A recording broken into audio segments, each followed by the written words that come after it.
புரட்டாசில வரக்கூடிய கடைசி சனிக்கிழமையில பெருமாளை எப்படி வழிபடணும்? இந்த நாள்ல எப்படி விரதம் இருக்கணும்? மேலும் பார்த்தீங்கன்னா, இந்த நாள்ல பெருமாளுக்கு தாளிகை படைத்து வழிபட்டா என்ன மாதிரியான பலன்கள் கிடைக்கணும் தெரிஞ்சுக்கலாங்க. இந்த ஒரு நாளை தவற விடாதீங்க. இந்த நாள்ல நீங்க பெருமாளை வழிபடுவதன் மூலம் பார்த்தீங்கன்னா, உங்க வாழ்க்கையில செல்வ வளம் பெருகிடுங்க. அதோடு பார்த்தீங்கன்னா, குடும்பத்துல அமைதி நிலவ செய்யுங்க. இந்த புரட்டாசி மாதத்துல வரக்கூடிய 4வது சனிக்கிழமையில என்ன செய்யணும் செய்யக்கூடாதுன்னு தெரிஞ்சுக்கலாம். வணக்கம் நண்பர்களே, இன்னைக்கு நம்முடைய வீடியோல வேலியிருக்க பைமேல தான் தொடர்ந்து நம்ம பெருமாள் வழிபாட்டை பார்க்க போறோம். இந்த வீடியோ ரொம்பவே பயனுள்ளதாக இருக்கும். மேலும் நீங்க புதியவராக இருந்தீங்கன்னா மறக்காம நம்ம சேனலை சப்ஸ்கிரைப் பண்ணிட்டு கூடவே இருக்க பெல் பட்டனை கிளிக் பண்ணிக்கோங்க. நீங்க தனிப்பட்ட முறையிலும் ஜாதகம் பார்ப்பதாக இருந்தீங்கன்னா ஜாதகத்துல ஒரு தெளிவான பதிவையும் பரிகாரத்தையும் பெற்றுக்கொள்ள நீங்க வீடியோல டிஸ்கிரிப்ஷன்ல கொடுத்துருக்க நம்பருக்கு மறக்காம கால் பண்ணி தெரிஞ்சுக்கோங்க. வாங்க நண்பர்களே, வீடியோக்குள்ள போகலாம்.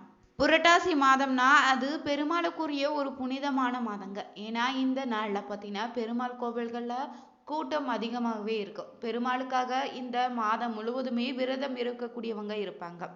பொதுவாக இந்த மாதம் தான் சூரிய பகவான் கன்னி ராசியில சஞ்சரிக்கக்கூடிய இந்த காலத்துல பக்தக தங்க வாழ்வில் இருக்கக்கூடிய தோஷம் கஷ்டம் நீங்கி செல்வம் சுகம் அமைதி பெறுவதற்கு சிறப்பு வழிபாடுகளை மேற்கொண்டீங்கன்னா அதற்கான பலன் நிச்சயம் நீங்க பெறலாங்க. இந்த புரட்டாசி சனிக்கிழமையில விரதம் இருந்து வரக்கூடிய 4 சனிக்கிழமைகளும் நீங்க விரதம் இருந்து வழிபட்டா பல மடங்கு புண்ணிய பலன்கள் உங்க வாழ்க்கையில சேர்ந்துடுங்க. இது நவராத்திரியினுடைய இறுதி நாளாக அமைவதால பெருமாளுடைய அருளோடு அம்பிகையினுடைய அருளை நீங்க இந்த நாள்ல விரதம் இருந்தா பெற முடியுங்க. புரட்டாசில கடைசி சனிக்கிழமையினுடைய சிறப்பு பார்த்தீங்கன்னா சனிக்கிழமையில அமைந்திருக்கு. இந்த சனீஸ்வர பகவானுடைய தாக்கத்தை ஊக்குவிப்பதாகவும் பெருமாள் வழிபாடு மூலம் அந்த தோஷத்தை நீக்குவதாகவும் சொல்லுவாங்க. இந்த சனிக்கிழமை பார்த்தீங்கன்னா மகா புண்ணியத்தை ஏற்படுத்தி தருங்க. சனீஸ்வரருடைய பாதிப்புகளை நீக்கி வாழ்க்கையில சீரத்தன்மையை உங்களுக்கு கிடைக்க செய்யுங்க. இதுவரை நீங்க பெறாத செல்வத்தையும் வியாபார வளர்ச்சி உடல்நலனு எல்லாத்தையுமே பெற்றுத்தருங்க. இந்த சனிக்கிழமை முந்தைய கர்ம தோஷங்களை நீக்கியும் மோட்ச அடையக்கூடிய பாதையை திறந்து வைக்குமா. இது குடும்பத்தில் இருக்கக்கூடிய பிரச்சனைகளை தீர்த்து அன்பும் இணக்கமும் நிலவ இந்த நாள்ல தவறாம பெருமாளை வழிபட்டுவாங்க. இந்த நாள்ல சென்று உங்க வீட்டுக்கு அருகில் இருக்கக்கூடிய பெருமாள் ஆலயத்திற்கு வழிபடுவது அளவில்லாத பலன்களை ஏற்படுத்தி தருங்க.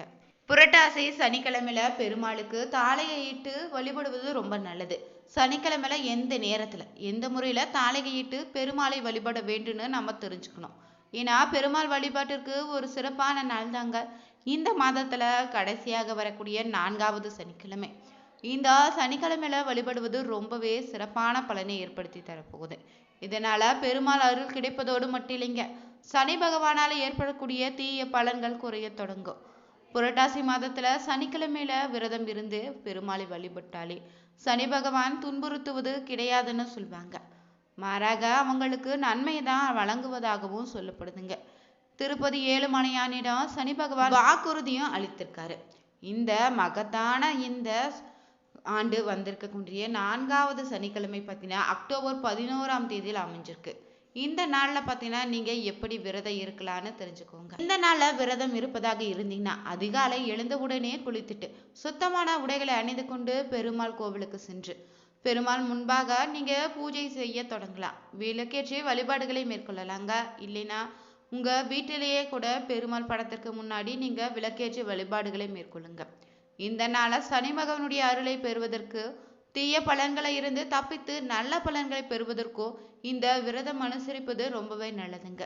இது சனி பகவானுடைய விஷ்ணுவின் அம்சமாக இருப்பதால பெருமாளையும் இந்த நாளை வழிபடுவது அளவில்லாத பலனை ஏற்படுத்தி தருங்க. இந்த நாளை எளிய முறையிலேயே பூஜைகளை செய்து சர்க்கரை பொங்கலையோ எள்ளு சாதம் இல்லைன்னா தளிகை பிரசாதங்களை நீங்க நெய்வேத்தியமாக படைத்து வழிபடலாம். பகல் முழுவதும் உபவாசமாக இருந்து மாலையில கோவிலுக்கு சென்று வழிபாடு முடித்து நீங்க விரதத்தை நிறைவு செய்துக்கலாம். மாலை நேரத்துல பெருமாள் இல்லைன்னா உங்க வீட்டு பூஜை அறையிலேயே மனமுருக வழிபட்டு உங்களுடைய விரதத்தை நீங்க முழு பலனையும் பெறலாங்க. மாலையில பூஜை பெற்ற பிரசாதத்தை உண்டு உங்களுடைய விரதத்தை நீங்க நிறைவு செய்துக்கலாம். இந்த நாள்ல நீங்க தளிகை இடக்கூடியவங்களாக இருந்தீங்கன்னா பகல் 12:30 முதல் 1:20 வரையிலான நேரத்துல தளிகையிட்டு வழிபடலாங்க. பெருமாளுக்கு தளிகை இடும்போது பார்த்தீங்கன்னா வாழை இலையில சர்க்கரை பொங்கல், புளியோதரை, நெல்லிக்காய் சாதம், எலுமிச்சை சாதம், தேங்காய் சாதம், தயிர் சாதம்னே சுண்டல், பாயாசம் எது முடியுதோ அதை படைத்து வழிபடுங்க. சிலர் பலவிதமான சாதங்களால் பெருமாளுடைய உருவத்தை அமைத்து தலிகையிடுவீங்க. இன்னும் சிலர் பார்த்தீங்கன்னா சாம்பார், கூட்டு, பொரியல், அப்பளம், பாயாசம் அப்படின்னு உணவு சமைத்து படையலிட்டு கூட நீங்க வழிபடலாம். இவற்றில் யாருக்கு என்ன முறையோ எது வசதியா இருக்குதோ அந்த முறையில தாளிகையிட்டு நீங்க வழிபடலாங்க.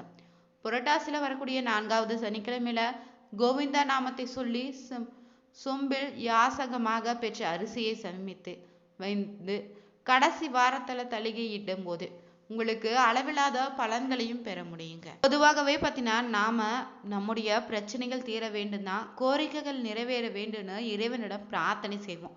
அந்த வகையில இந்த புரட்டாசி மாதத்துல பெருமாளுக்கு வரக்கூடிய 4வது சனிக்கிழமையில நீங்க எப்படி வழிபட்டா இந்த பெருமாளுடைய அருளை பெறலான்னு தெரிஞ்சுக்கணும். எல்லோருக்குமே பார்த்தீங்கன்னா வேண்டக்கூடிய வேண்டுதல் நிறைவேறுனா சொல்ல முடியாது. ஏன்னா சிலருக்கு மட்டுமே நிறைவேறுதுங்க.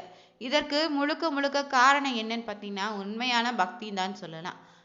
யார் ஒருவர் உண்மையான பக்தியோடு முழு நம்பிக்கையோடு தெய்வத்தை நினைத்து தொடர்ந்து வழிபாடு செய்து வந்தாலே அதை அவர்கள் வேண்டிய வேண்டுதல் பார்த்தீங்கன்னா நிச்சயம் நிறைவேறுமா. அப்படி நாம வைக்கக்கூடிய வேண்டுதல் நிறைவேறுவதற்கு பெருமாளை நாம எந்த முறையில வழிபடணும்னு தெரிஞ்சுக்க போறோம்.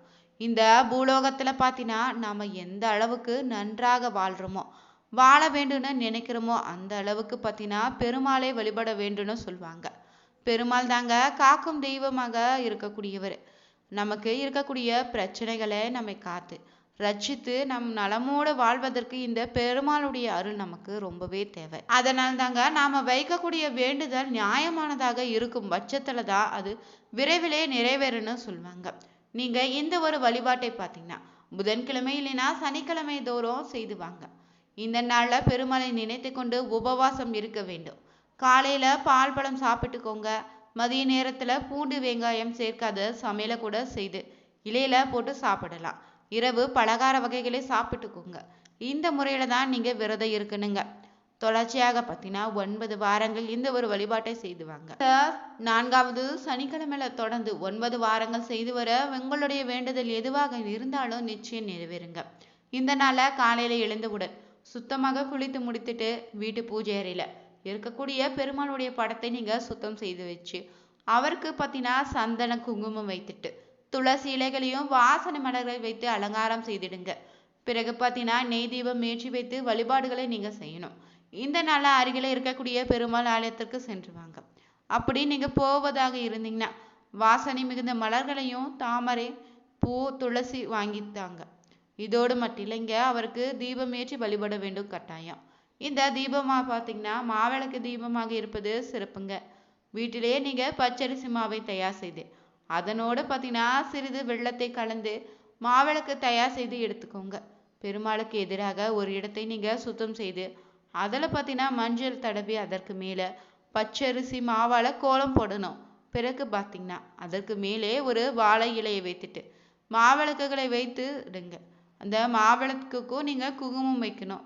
பிறகு பார்த்தீங்கன்னா நெய் ஊற்றி பஞ்சுத்திரி போட்டு தீபம் ஏற்றணுங்க. பிறகு அந்த மாவிளக்கிற்கு முன்னாடியே நீங்க வெற்றிலை பாக்கு வாழைப்பழம் வைத்து கற்பூரம் ஏற்றி வழிபாடுகள் செய்யுங்க. இந்த கற்பூரம் பார்த்தீங்கன்னா பச்சை கற்பூரமாக இருப்பது ரொம்ப நல்லது. இப்படி நீங்க பச்சை கற்பூரத்தை ஏற்றிய பிறகு உங்களுடைய வேண்டுதல் என்னவோ அந்த வேண்டுதலை கூறிடுங்க. இந்த முறையில தொடர்ச்சியாக பார்த்தீங்கன்னா 9 வாரங்கள் செய்து வர பெருமாளுடைய அர்ச்சனை செய்து வழிபட்டீங்கன்னா உங்களுடைய வேண்டுதல் எதுவாக இருந்தாலும் நிச்சயம் நிறைவேறும். பெருமாள் கோவிலுக்கு செல்லும் போது பார்த்தீங்கன்னா முதல்ல கண்ணுக்கு தெரியக்கூடிய கொடி கம்பத்தை நீங்க தரிசிக்கணும். பிறகுதாங்க பார்த்தீங்கன்னா கருடாழ்வார் முன்னாடி நின்று தரிசித்த பிறகு நெய் தீபம் ஏற்றி வழிபடுங்க. பிறகுதாங்க உள்ளே சென்று பெருமாளுடைய மார்பில உறைந்திருக்கக்கூடிய மகாலட்சுமியை தரிசனம் செய்த பிறகுதாங்க பெருமாளுடைய முக தரிசனம் செய்யணும். பிறகு வெளி பிரகாரத்துல அமைந்திருக்கக்கூடிய சாமியை தரிசித்த பிறகு ஒரு இடத்துல அமர்ந்து கொண்டு நீங்க மனதார பார்த்தீங்கன்னா ஓம் நாராயண என்ற மந்திரத்தை சொல்லிக்கொண்டு உங்களுடைய வேண்டுதல் எதுவாக இருந்தாலும் மனதார நீங்க அந்த பெருமாளிடம் வைத்தீங்கன்னா நிச்சயம் அதை நிறைவேறிடுங்க. இந்த பதிவுல நாம பெருமாளுடைய சிறப்பான 4வது சனிக்கிழமையில எப்படி வழிபாடுவது, விரதம் இருப்பது, தாளிகை படையிலிடுவதுன்னு தெரிஞ்சுக்கணும். இந்த வீடியோ உங்களுக்கு பிடிச்சிருந்தா மறக்காம ஓம் நமோ நாராயணா என்னும் மந்திரத்தையும் கமெண்ட் பாக்ஸ்ல பதிவிடுங்க. நீங்க புதியவராக இருந்தீங்கன்னா மறக்காம வேல் இருக்க பைமே சேனலை சப்ஸ்கிரைப் பண்ணிட்டு கூடவே இருக்க பெல் பட்டனை கிளிக் பண்ணிக்கோங்க. அனைவருக்கும் நன்றி நண்பர்களே.